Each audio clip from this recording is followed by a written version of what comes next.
Hey Revolutionaries, I'm excited to bring you this week's episode with Pericles Rellas, where we're talking money mindset. And the way Pericles describes it, your financial thermostat. Yes, financial thermostat. So who out there needs to reset their financial thermostat? Do you know what that means? Well, listen to the episode to find out in particular. But, if you're having issues with money, or you know that you need to perhaps release some limiting thoughts around money, Pericles is the guy, and this is the episode to listen to. So we had a great conversation talking about how he thinks about money and this metaphor of a thermostat that he uses, where it's sort of like you kind of have this set point. He thinks psychologically that no matter how much money you make or how little money you make, whatever, your assets and your attitude about money kind of keeps you in a certain range. And if you really want to change, if you really want to break through, get rid of some limiting thoughts, self-limiting thoughts about money, you have to be able to really reset that thermostat and reset it in specific ways. So, if you're interested in that, definitely listen to this episode. He's got a great story about when he was younger, about how certain psychology about money gets set, maybe when you're just 7 years old. You have to listen to his story about that, about the stories of the rich and famous, that series that was on back then. He talks about. Anyways, it's a great episode. Make sure you listen to it. But before we get there, real quick, I have a question for you. And that is, have you visited my Linktree yet? Have you? Have you checked it out yet? I'm going to try to find the address. Here it is right here. I want to make sure I get the spelling right of Linktree. Everybody knows this by now probably, but you want to go to Linktree/JimJim99, and that's spelled linktr.ee/JimJim99. And that's where all the links for the show are. If you haven't tried Magic Mind, the world's first productivity shot, you can get $20 off with my discount code. And that's also on the Linktree, because it's a bunch of links, of course. And the top one, of course, is Show Your Love and Buy Me a Coffee.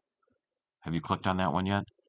Check it out. And if you're interested in showing your love for the show, if you're excited, if any of these episodes have made a difference in your life, or you've shared them with a friend or relative because they need to hear some of the information here, let me know and show your love for the show and buy me a coffee if you like. If you don't, that's fine too.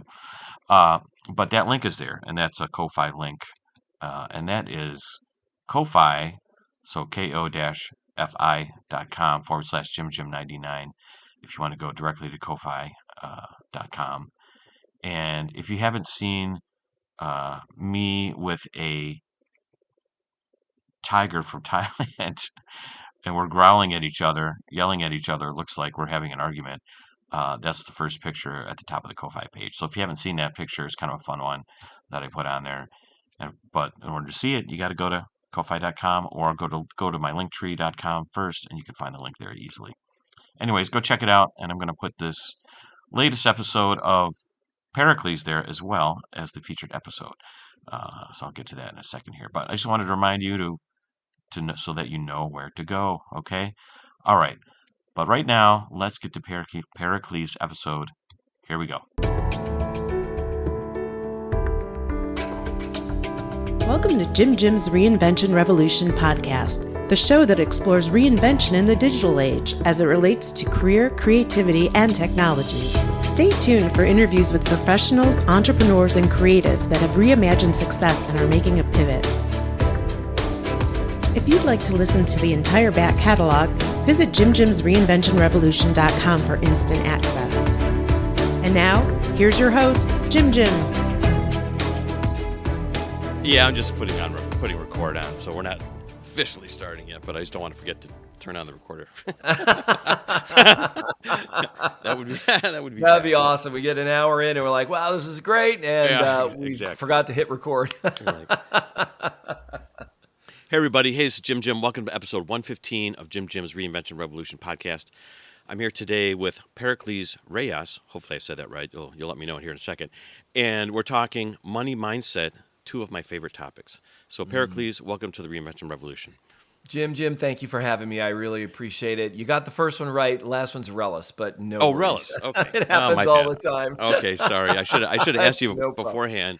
But worries. I was so focused on your first name, Pericles, And I'm thinking like that's got to be Greek origin. Is that right? Yeah, Okay. absolutely. Yeah. Okay. Very cool. That's a great name, actually. I'm thinking like, man, if I ever had kids, maybe I'd reach in the bag and find some ancient Greek names to Yeah, name my thank you. kids. I It's just got a appreciate it. nice It's ring actually to a it. family name. My Is it? grandfather was a Greek immigrant, and I was named after him. Oh, very cool. All right. Yeah. Very good. Well, anyways, look, I'm excited to have you on the podcast because I was thinking about your approach to money and some of the words you were using and the mindset approach, and in parallel with being able to pivot, being able to reinvent yourself, diving into maybe entrepreneurship or technology, like the stuff that's more pervasive and available to everyone today. I think in Mm. parallel with that is always money. The money equation is always part of the scene because it's like, hey, if I'm going to do something different, either I'm maybe financially set and I feel comfortable enough or not, or maybe I'm not financially set and I'm motivated because of that to go in this different direction or whatever it might be. And so I've found throughout my consulting businesses and now the entrepreneurship world I'm in is that there's a lot of mindset part to it and a lot of it does swirl around money. So tell people what your concept of money mindset is and where you're coming from. Of course. Well, in terms of the reinvention revolution, it's one of the most important things when we're looking at reinventing ourselves. For whatever reason, we decide to reinvent ourselves, whether it is we want to make more money, whether it is we want to have more joy and satisfaction in our lives. If we didn't have that before, we need to look at the foundation, and that's going to always come back to our mindset, our money mindset in particular in the conversations that I like to have. And I like to call it our financial thermostat.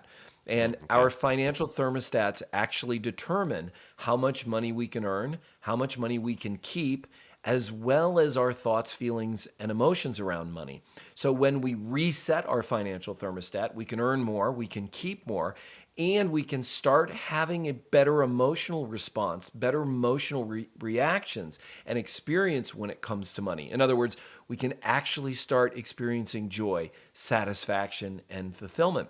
So regardless of what someone is interested in doing, if they look at what is my financial thermostat setting, how is it impacting me, negative or positive, and if it's not where I want it to be, how can I reset it so that I can experience the kind of money flow that I want in my life, or I can actually start experiencing joy, fulfillment, and satisfaction when it comes to money. I see. Okay. Well, you said two things there I'm interested in. I like this idea of joy and satisfaction. So I think money for a lot of people is very loaded. It's emotional. It may or may not represent those things. Although maybe in sort of general society, I think those feelings are associated or maybe supposed to be associated with money. But oftentimes they're not. It's like a source of frustration or fear or whatever it is. Plus the thermostat part. So I want you to explain both of these. The thermostat part implies that you're sort of at a certain base or setting that's sort of an equilibrium with money in terms of like, well, I'm satisfied, I'm here in my zone, I'm comfortable with. Explain like if what your feelings about money and how that affects this the Sure. status, the state. It actually it's kind of the other way around. The thermostat is what determines it, kind of like the thermostat setting in a room. We Okay. set it at 72 degrees. That thermostat will keep that room at 72 degrees, whether it's really hot outside or whether it's really cold outside. It will adjust, turn the AC on or turn the heat on to maintain that stasis. That's the same thing when it comes to money. Our financial thermostats are set at a very specific amount of money that we can earn and a very specific amount of money that we can keep. It is also set with our emotional experience around money. I'm never satisfied. I'm never satisfied. I'm never satisfied. No matter how much money we make, I'm never satisfied. And then people start to think, well, if I just make more money, I'll be satisfied. And so they get in this hamster wheel of more money, no satisfaction, more money, no satisfaction.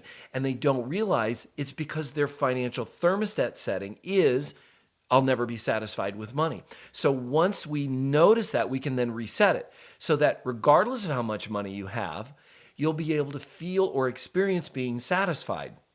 Now, that doesn't mean you can't then go make more money.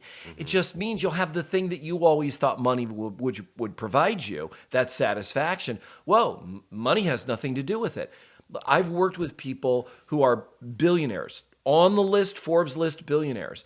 And I've watched their lives and they're not satisfied. They're not all of them, but the ones that I've interacted with, they're never satisfied. It's not the money. And I've worked with people who have very little money and they're so satisfied in their life. They have nothing that they're lacking in their lives. So it's not the money. It's that financial thermostat or that money mindset setting that we have that determines that experience around money. Interesting. Okay, so let me ask you a question then. So, let's say your thermostat setting is that you're satisfied in terms of Yeah. money, right? You're happy, you're joyous. You don't feel like you're in need of anything. You're not, chasing something. Let's say you're content. How would those people approach increasing or getting more money if they had an interest in such? Maybe you're not chasing it. You're not, your setting's different. You're happy, but you're be like, hey, you know what? But it'd be nice to have more money, or I feel like I need to take care of certain things with my family, my children, whatever it might be. How do those people Sure. think about it? Because I understand like maybe someone who's more driven, who's more like I Right. want more money. That seems obvious, but that's a different setting category, which we'll talk about, I guess, in a second here. Yeah, these are great questions because there's each one works independently. So we can have people who can make lots of money. We know a lot of people. They make lots of money, but they never actually have money. They're always behind. They're always just treading water, and so they have to keep making more money. So their financial thermostat in terms of making money is off the charts, but in terms of keeping money, they can't hold on to it. And so they're constantly having to work bringing in more money, and they're great at it, but they just can't hold on to that money. We have people that are satisfied where they are, and they'd like to earn more money, not for satisfaction, but just for other things. It'd be really great to be able to go on a nicer vacation or spend more time with my family. And yet their financial thermostat isn't set for them to be able to earn more money, or they can earn more money, but they can't keep it. So they're all the different settings work independently of each other. And we want to look at each one of those settings. So if you're somebody who can earn a lot of money, but you can't keep it, and you're satisfied in your life, well, we want to then work on why can't you keep it? Let's reset the part of your thermostat that's about keeping that money that you want to have in your life. If you're not happy, but you make lots of money, you keep lots of money, but you find you're not satisfied, you're not fulfilled, you're not content, or you don't have a sense of security, let's work on resetting that part of your thermostat so that you do have that sense of security. You do have that sense of fulfillment or joy or love in your life. I see. Okay, interesting. So, okay, I'm starting to get a better handle now on on this metaphor, what you're trying to say here, where it's like, because I was trying to figure out, are there, two or three key things that, that move the thermostat up and down, or left and right, wherever it might need to go, or is it really based on, it's really the individual, and you need to sort of talk to them, size them up, and figure out, aha, this is the part of the thermostat that needs changed. It's actually the person that I'm speaking to that makes the determination. There's for me, the word need is not something I'm interested in. I would never go to somebody and say, you need to do this. If somebody comes to me and says, I want to earn more money and I can't, and I don't understand why, great. They've just established that they want something.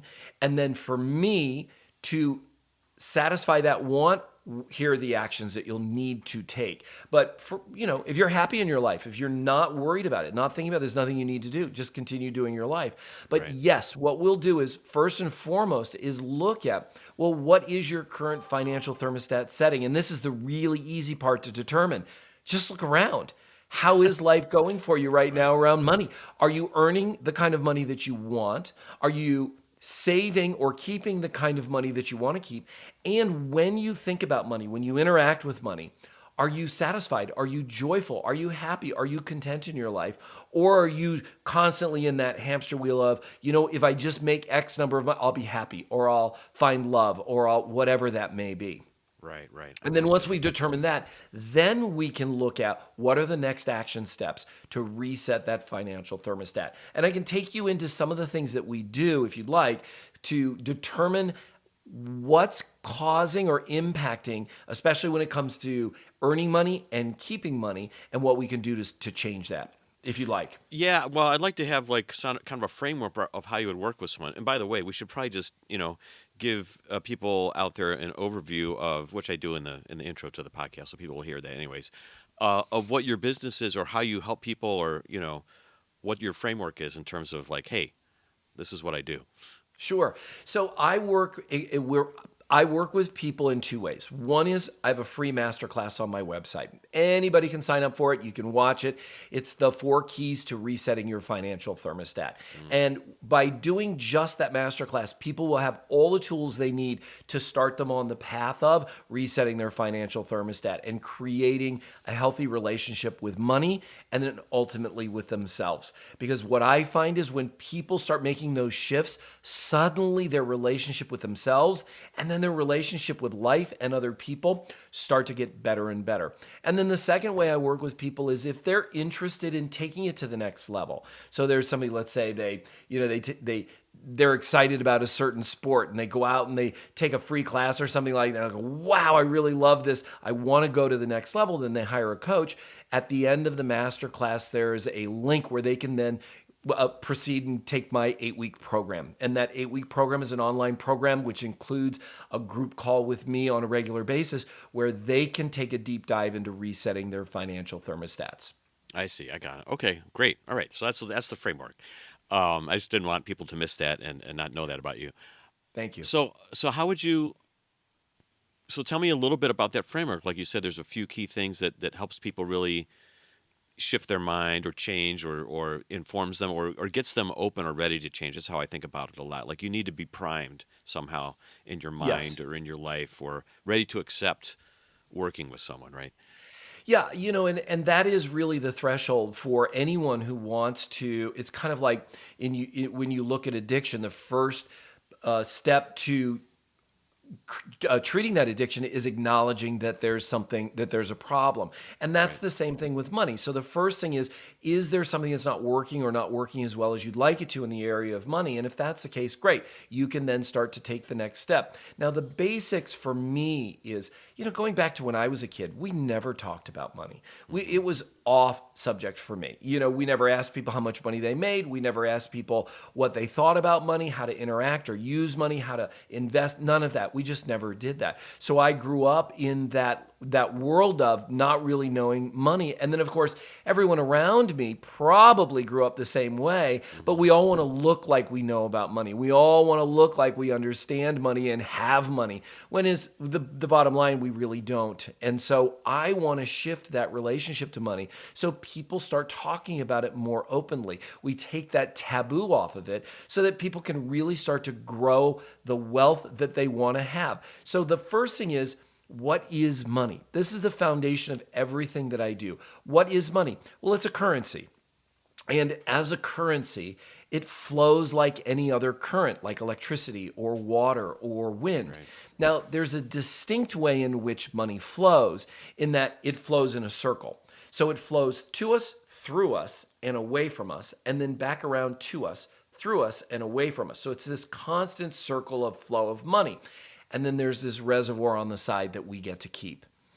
Now, because money flows in a circle, blocks in that flow, blocks anywhere in that flow, are ultimately blocks everywhere in that flow. Now, what do I mean by blocks in the flow of money? Can you say that again? Because I understand. I got it right away, but sure. That's pretty deep concept right there. Yeah. Yeah, so we've got this concept of money flowing in a circle where it intersects us, and then there are blocks in the flow of money. Now, there are two places that blocks can occur. Blocks in the flow of money coming to us, and then blocks in the flow of money going away from us. Now, because it flows in a circle, any one of those blocks is a block everywhere in that flow. So let's take a look at what blocks in the flow of money coming to us look like. Those are things like, I resent the wealthy. I hate the wealthy. I think money is evil.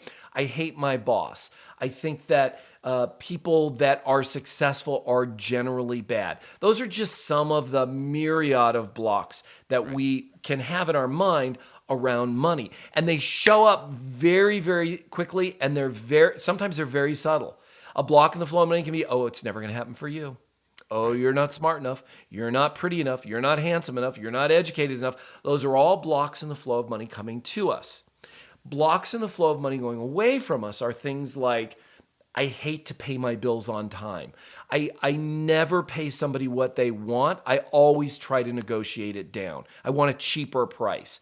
I hate to pay my taxes. All of those kinds of thoughts are blocks in the flow of money going away from us. Now, what can we do to clear these blocks? Very, very simple. There are 3 steps. First step is to notice it. We have to first notice it, acknowledge it, and own that we have that conversation. Wow, I think that money's the root of all evil. I think the money's the root of all evil. Okay, I can acknowledge that I have that thought. I can own that I have that thought. That's the first step. Now, the second step is to actively let go of that thought, release that thought, surrender it out into wherever you want to surrender it to. So, okay, I see that I've got that thought. I release that thought. I surrender and let go of that thought. It is no longer mine. I surrender it into the care of the universe, into the care of God, into the care of whatever it is you want to let it go to. You've got to let it go and say it out loud. I let it go. I surrender. I release it. And you keep saying it until you feel this kind of release, like surrender, freedom from it. And the moment that you've done that, then you create something new.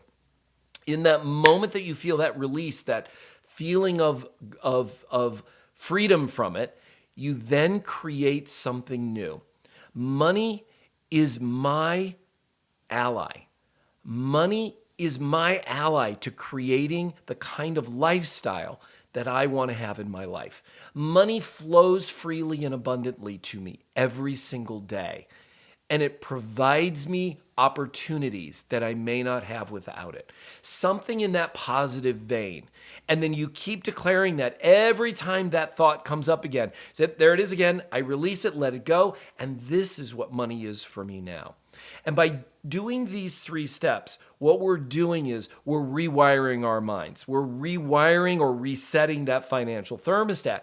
And the more we do it, the more actively we do it, the more effective it becomes. So it's like Dr. Joe Dispenza is amazing with this conversation in the quantum field of meditation and wiring and neural pathways that are wired in fire and wire together, and rewiring our minds. So we interrupt that pattern and then we create a new one. And the more we do that, kind of like muscle memory, it's the same thing with our brains, the more effective it becomes. And then suddenly, those are the conversations we're having. Money flows freely and abundantly in my life. Money is an ally in my life. Right. And so the same thing with blocks in the flow of money going away from us. We start to notice them and take those 3 steps to release and clear those blocks and then create something positive.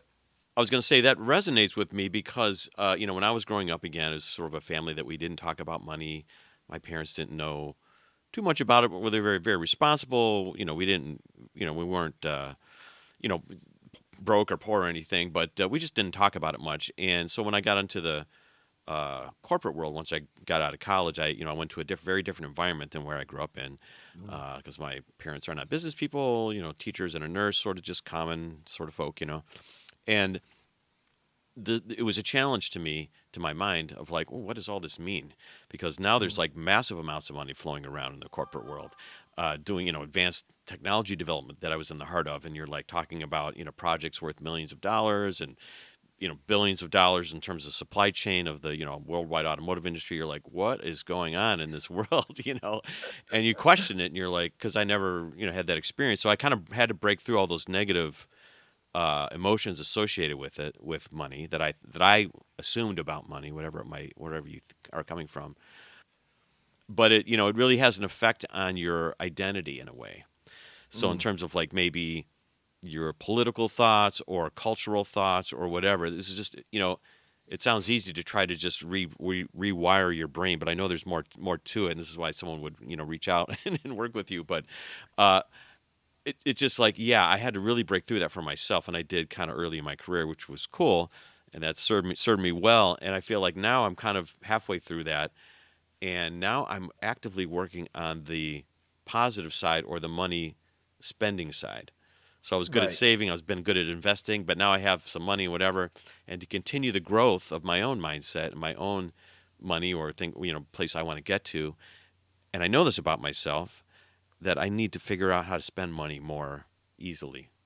Yeah. Whether it's investing in myself or investing in others even, or hiring others to do projects for me or whatever it might be, Yeah. because I know that flow is important, you know? It is. It's incredibly important, and it is another block in the flow that people don't notice. Yeah. If you were to, or if I were, and I do this frequently with my clients, I'll say, okay, I'm going to give you $1 million free and clear. What are you going to do with that $1 million? And Yeah. they have no capacity to do anything other than, well, I'm going to buy a new house. I'm going to go on vacation. I'm going to buy a new car, and I'm going to buy my mom a car, and I'm going to buy or a house, or and all Right. they do is disappear that money. They have no capacity for, okay, what am I going to do with that money to leverage it? To have it Right. provide for me everything that I'm looking to have so that it lasts for not just my lifetime, but generationally. Right. And so these are the kinds of conversations and the kinds of trainings that I work with my clients in what would you do with that money? Most people just have no concept of what they would do, and not having that capacity is going to limit the amount of money that can flow to them. It's kind of like, let's say it's raining money and you've got a glass that's this big. And once that glass fills up, that's your capacity for keeping that money. All the rest of it's just going to flow out. It's going to just disappear. But if you expand your capacity, you get a bigger vessel, you become a bigger vessel, suddenly a bigger vessel, a bigger vessel, bigger vessel, you can accommodate more and more amounts of money. So that money flowing to you and that reservoir on the side that you get to keep gets bigger and bigger and bigger. So that capacity is super important. Most people don't think about it. All they think about is, well, I would spend it. Here's how I'm going to spend it. That's why we see so many social media accounts and these Right. people who talk about having all this money, and all they talk about is how much they could spend. Oh, I could spend $1 million in a day. That's nothing for me. These guys don't have money. They don't have any concept of what wealth truly is. And so we need to get to the basics of it so people can start creating those foundational relationships with money and grow the wealth that's truly wealth. Yeah, right. Well, I'm really, it's kind of strange. You have to go on this journey, you know, and I'm kind of just maybe halfway through or something like that, maybe a little more than half. But I really, again, with my clients and just people I work with out there, I always try to tell them I need to do this for myself, basically. But it's easier to tell your clients what to do, you know, than yourself, oftentimes, right? But I know that about my clients, because when I guide them, it's like, look, you know, when the harvest comes, like, you know, you plant these seeds all along, you're doing the right things, you have the right strategy, you find the right customers, you have the right product fit, market fit, whatever it might be. When the harvest comes, it's almost overwhelming. And so I try to tell them, like, hey, you know, have these other things that you might have in mind, or avenues, or things you'd really love to improve or help or give charity to, or whatever it might be, because when you're fruitful, things come at you and you're overwhelmed, and instead of just missing the whole thing, instead of not being able to take advantage of it or leverage it, like you say, you know, I actually recommend for them to be like, you know, have like 5 to 8 projects ready to go. That's like, you know, if someone dropped $1 million in your lap tomorrow, and this often happens when you're in business and when your clients show up and someone wants to, you know, really give back to you or give back to your community, it just behooves you to kind of just be ready for it, you know? Right. Right. And Yeah, and it's having the knowledge and then having the structures in place to Right. accommodate that. And then what it does is it takes the emotions out of it. It takes that, oh my gosh, I don't know what to do. And suddenly 3 weeks goes by and the money's all gone. And you're wondering what happened to it? Where did it go? Right? We're resetting all of those aspects of our financial thermostats so that we can keep more of the money that we've got. We're responsible for the money that's flowing away from us. We're opening the floodgates of money coming to us, and we're expanding our ongoing capacity, or that reservoir on the side. It's, you know, it's sad, but we see it all the time. We see lotto winners, you know, 70 or 80% of lotto winners go broke within the first 5 years. We see these extraordinary professional athletes who had amazing careers and made tens and sometimes hundreds of millions of dollars in the course of their careers, and they're bankrupt within not very long after retiring. This is a function of not them being bad people in any way, shape, or form. It's their financial thermostats are not set for having that kind of money. And the only thing that it can do, just like the financial or the thermostat in our home, you know, it's set at 72, and all of this hot air comes in and we want the hot air, and the hot air comes, well, it's going to turn the AC on. It's going to bring it right down to 72. Same thing with our financial thermostats. All this money flows in. All we can do is disappear it and disappear it and disappear it until we get back to that stasis of where our financial thermostat setting is. Right, right. Yeah, you need to grow or keep resetting that thermostat as you get, experience different Yeah, stages in life, right? Very interesting. absolutely.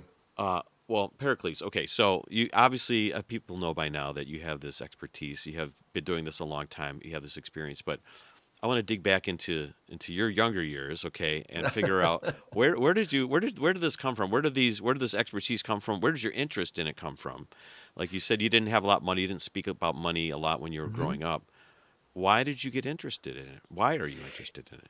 Yeah, it was really by kind of by accident, as I think most things occur, in life. But I was at a certain point, I'd done a lot of personal development. I'd done a lot of professional development. I wanted to be a business coach. I wanted to Okay. help people go from point A to point B in the success of their business, but also for people who just wanted to make more money in their personal lives, whether had a business or not. And so I started working with my clients. It was about almost 30 years ago.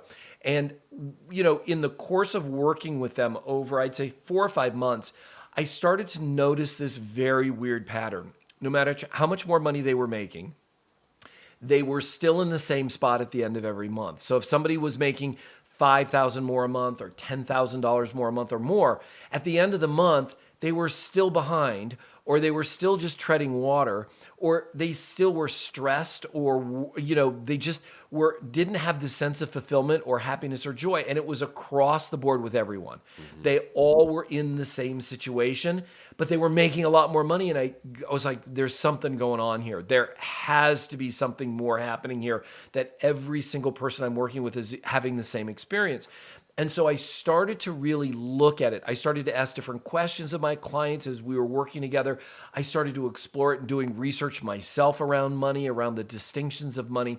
And over the course of the next 2 years, I discovered two things. One is that we all have a money mindset. I ultimately changed that to a financial thermostat because it encompasses more, and it's kind of a sexier thing to say than your money mindset. Right. And then the next one was a very specific education that would allow my clients to then reset that financial thermostat. And over the next couple of years, I implemented it with my clients with their permission. I said, hey, this is what I'm seeing. I'd like to start working with you in this area. And they were so ecstatic with the results that it then became this thing. They're like, well, you need to, I have a friend who needs to do this. I have someone else I think would love to do this. And then it kind of took on a life of its word of own. mouth, yeah. And then the education kind of got founded from that. So I moved it from this informal delivery to a very, very specific formal delivery. And that's kind of how it happened for the last 20, 25 years or so. That's what I've been doing. Okay, well, I love it. So when you were first getting started and you're noticing this about others, where were you in your journey? Were you thinking were you scrambling and thinking well, God, they're scrambling and I'm scrambling. I need to figure this out for myself. I'm going to figure out for them too.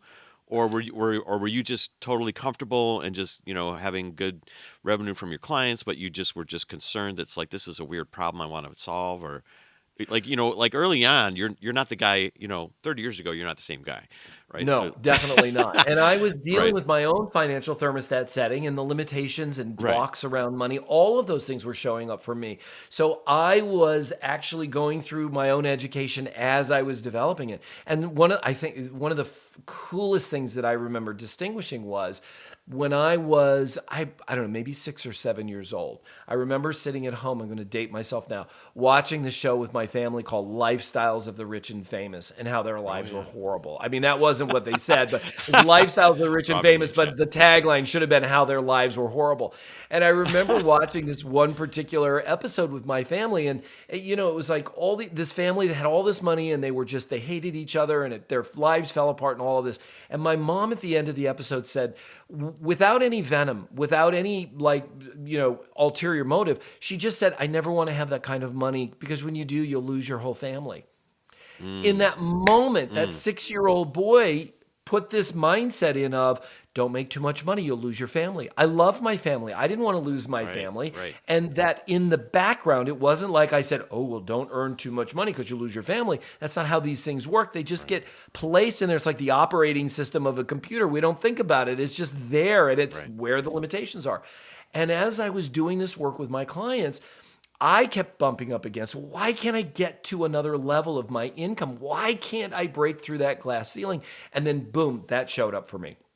And in that moment, I was able to apply those 3 steps that I gave earlier about noticing it, owning it, releasing it, and then creating something new in that open space.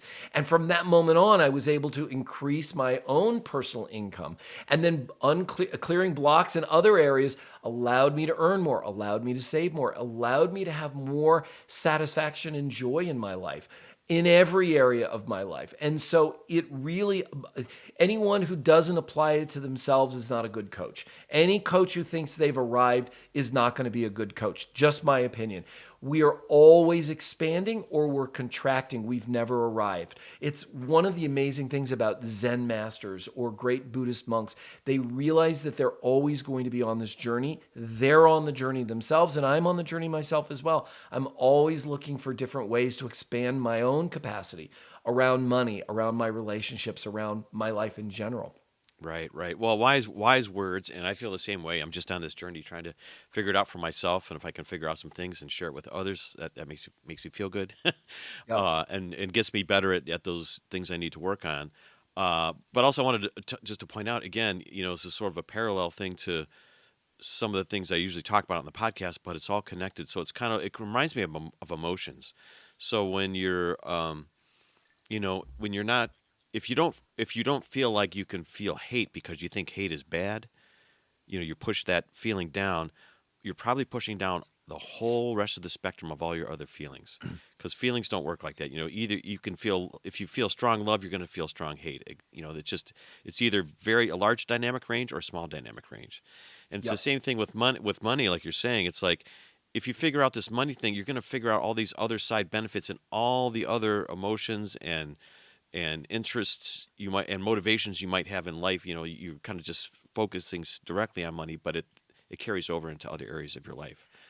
Yeah, and if you actually map on that circular flow of money to anything, love, joy, happiness, fulfillment, satisfaction, it absolutely fits. Well, where am I blocking love in my life, both coming to me and going away from me? That's right. You clear those blocks and suddenly there's more love in your life. Same thing with joy, same thing with happiness. Where am I not allowing other people to share joy with me? Where am I suppressing joy in my life or with other people? We start to clear those blocks and suddenly we have a more joyful life. We have a more loving life. And there's another dynamic to this that I'd love to share if I have a couple of minutes. Sure. I like to equate our relationship to money to our relationship with a significant other. And this blows most people's mind. They just think, they just can't wrap their minds around it. Yeah, right. But if we relate to money the way we relate to a significant other, life will alter on a dime. And what we start to notice is how poorly we treat our significant others. In not every case, but in some cases. So, the way we relate to money is I demand that it's there. It needs to give me what I want. It has to be there when I want it, and I want as much of it as I want, and I want it right now, and I never have to appreciate it. It just needs to be there to serve me. Well, imagine you treat your significant other the same way. Right. You're never around enough. You never give me what I want. I'm never satisfied when you do give me what I'm asking for, and I always want more of it. Well, that person's not going to be around very long. It's not going to be a very healthy relationship. And that's why I say we actually have a new relationship with money and with ourselves. Because when we start applying that belief system to every area of our lives, especially when it comes to money, suddenly money wants to show up more. If I appreciated money every time it showed up in my life, it will want to show up more and more, and I'm going to have the experience of appreciation, the experience of gratitude more and more in my life. And the more we vibrate at that frequency, the more we attract more of that. So it's again that quantum physics conversation, like whatever the law of attraction as well. If you love Abraham Hicks, All of these things come into play. We start to vibrate at a different frequency. We start to attract that which we want, and that applies in every area of our life, including our relationships. Right, right. Well, it's pretty deep, man. In terms of thinking about how you treat money. I mean, it's really like that's it. A lot of people, I think they just push it out of their mind because they don't know how to deal with it, and they're that's the last thing I want to think about, and Yep. they just are just getting by. It's sort of like it's not a very useful. It's a tool, but it's not a very useful tool for them because they don't pay attention to it, and Yep. that's a really interesting frame to put around it. And it's like just imagine if you're really treating a human being like that, what would really Yeah. happen? And the way you just said it was great. And it's another facet to it is, you just don't really pay attention to them. I really don't pay attention to my significant other. I just don't even think about him. Well, what would that relationship Right? look Yeah. like? What would you? Well, It's why would you expect to get anything out of them then? It's like crazy. exactly. Why would you expect them to want to show up and hang out with you? And it's the same thing with money. Right. And so sometimes my clients will say to me, well, I want money to show up in my life. Okay, great. You want more money in your life. Is that what you're saying? Yes, I want more money in my life. Great. When was the last time you saw money show up in your life? Well, what do you mean? Well, when was the last time you saw money? Did you see money on the ground? Yeah, I see money on the ground. I'm not going to touch it. I'm not going to pick up a penny. It's only a penny. Okay. Okay. So let's say your significant other had fingers that are ugly and you don't even want to, I'm not going to look at their fingers. I don't want to touch their fingers. How do you think they're going to feel? Right. Well, they're going to probably feel bad. Yeah. Well, those fingers are a part of the whole. That penny is the part of a whole of $1, is a part of a whole of $100, right? All of it matters. So when you see a penny, pick it up. When you pick that penny up and you thank the universe, you thank God, you thank whoever it is, and you show that gratitude, more of it's going to show up in your life. So look at it from that perspective, and suddenly things will start to shift and money will start to flow in your life. Right. Right. I love it. Love it. Great. Well, Pericles, it's been awesome having you on the podcast. Before we get out here, though, there's always a couple final questions I like to ask people Sure. when they come on. And one for you, which I think people might be interested again, in relation to money or whatever, is about technology. So, technology, software seems to be eating up the world, and it's coming into money now. Like we have Bitcoin and cryptocurrency and all this kind of stuff. Yep. From your take, or maybe from your clients' takes or whatever, how are you thinking about technology and maybe as it relates to money or just kind of life in general, dealing with finding yourself on podcasts or marketing yourself as a business or whatever it might be? What are your thoughts Yeah. on all the tech these days? I think progress is always something we have to embrace. If we didn't, we'd be still riding horse and buggies. Now, that doesn't mean that we jump in without our eyes wide open. We want to make sure that we're responsible. People that saw Bitcoin as the next greatest thing and just dumped everything in it were very sad when it crashed. And so it's the same with anything. We want to expand our own capacities to understand what these new technologies are. How do I leverage this new technology? How do I relate to this new technology in a way that benefits both of us? So if my significant other came home and was practicing something new or expanding into a new area, I'd want to look at it from the perspective of how does this enhance both of our lives? And what do I need to do so that I can understand it in a way that allows me to approach it with an educated mind, kind of like electricity. We mess around with electricity. We don't understand it. We can get hurt. Same thing with new technologies. We want to educate ourselves and bring in experts that we trust, but when we have a certain foundational understanding of it as well. You can't just bring in a financial expert and just turn all your money over to them. That's how you get separated from your money. And that's not to say they're not good people, but we need to have a basic understanding before we move forward. So technology can be a great thing, but we have to approach it with intelligence. We have to approach it with critical thinking and understanding of how we're going to bring it into our lives. I gotcha. Yeah, I like that. You just need to keep on educating yourself. Don't be afraid of it. Don't bury your head in the sand. That's what I try to tell people all the time. Try to stay to the sort of positive, educated side. Then you keep the fear out of the equation, right? Yeah, Okay, absolutely. I have one final question for you, Sure. and that is, since this is the Reinvention Revolution, if you can share a reinvention revelation that you've maybe had over the years in regards to money or in regards to working with clients and thinking about the money mindset. I would say releasing fear around money. I grew up always fearful that there wasn't going to be enough money, always fearful that something bad was going to happen. And when I surrendered that I had the fear, and then I released that fear, and I created that money will always be there for me abundantly, anywhere, every day, all the time, suddenly the fear just went away. And it's not like that there's just always tons and tons of money. Yes, I've got money, but it isn't that, because money's not going to provide you with security. Trust me, money does not provide you with security, safety, none of those things. So you look around and you see the things that people who are wealthy are dealing with every single day, does not provide that. It comes from here. So when I released that fear in my own life, suddenly I didn't have fear anymore. I don't have fear. It doesn't make any doesn't mean there aren't things that are challenging. Right. Doesn't mean that there are things that I'm like, oh my God, can I do that? Right? I let that go instantly, but I no longer have fear around money. And that is such a freeing thing.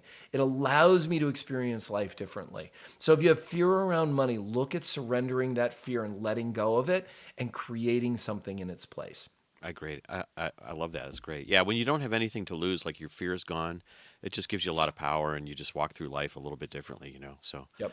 Awesome. Well, Pericles, thanks for being on the show. I really loved it. I really loved the conversation. If people are interested in working with you or finding out more about what you're talking about, working on their own money mindset, where would you send them? Where could they go? Yeah, they can go to my website. I have two of them. Both go to the same place. One is periclesrellas.com. The other one is resetyourfinancialthermostat.com. And right there on the landing page, the main page, you can click on Join My Masterclass. You can enter your email and watch it for free. And Jim, thank you for having me on. I've had a great time. It's been a great conversation. I appreciate it. Awesome. Okay. Thanks so much. Thank you for listening to Jim's Reinvention Revolution podcast. If you want to hear more, join our mailing list at jimjimsreinventionrevolution.com. See you next time, and remember, the revolution has just begun. So dig in, embrace the process of reinvention, and start realizing the success you've always dreamed of. Hey, revolutionaries, if you enjoyed today's episode and today's guest, let them know by commenting on their Facebook page, finding their Twitter handle or Instagram feed, and letting them know you heard them on Jim's Reinvention Revolution podcast, and tell them what you got out of the episode, what you really liked, or how they inspired you. I know they would get a kick out of it, and will help others find the same value that you found.